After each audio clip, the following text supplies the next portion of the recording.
Well, hi there, Dan again from Clean Guru. So the other day, this friend of mine, a guy I've been boxing with, part of my group for just years, we were talking after class, and he said, by the way, I want to tell you something.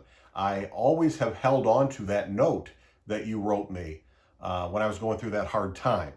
As I recall, I think his mom was dying, and this has been a year or two ago, and he just wanted to tell me that he always held on to that note. It was just a little thing I jotted down. I think I put it on his car at the end of the night. And that was very nice that he said that. I said, oh, no problem. I had lost my parents in those recent years too, so I knew it was a difficult thing. And then it occurred to me a few years back, another friend of mine, he was leaving Ohio, his home, and he was going away after high school and after college.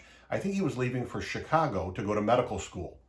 Anyway, he contacted me here recent years, and then when we connected maybe on LinkedIn or something, he said, by the way, Dan, I want to tell you, I came across a note and I always held on to it. It's when I was leaving Ohio to go to medical school here in Chicago, and you wrote me some words of encouragement. And I said, you're kidding. He said, no, I couldn't believe it.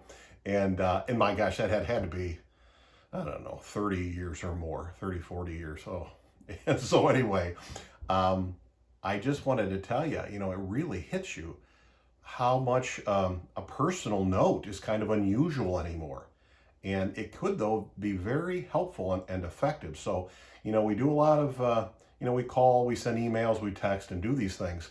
But occasionally, when the situation is right for an employee, for a prospect, for a customer, leaving a little short note or letter of encouragement or an update or just touching base, that kind of a personal thing, kind of hard to just throw away. I mean, people really probably very much read it, maybe hold on to it and see it as very different. Hopefully, maybe very positive too. So something to think about. Till next time, remember, you can do this.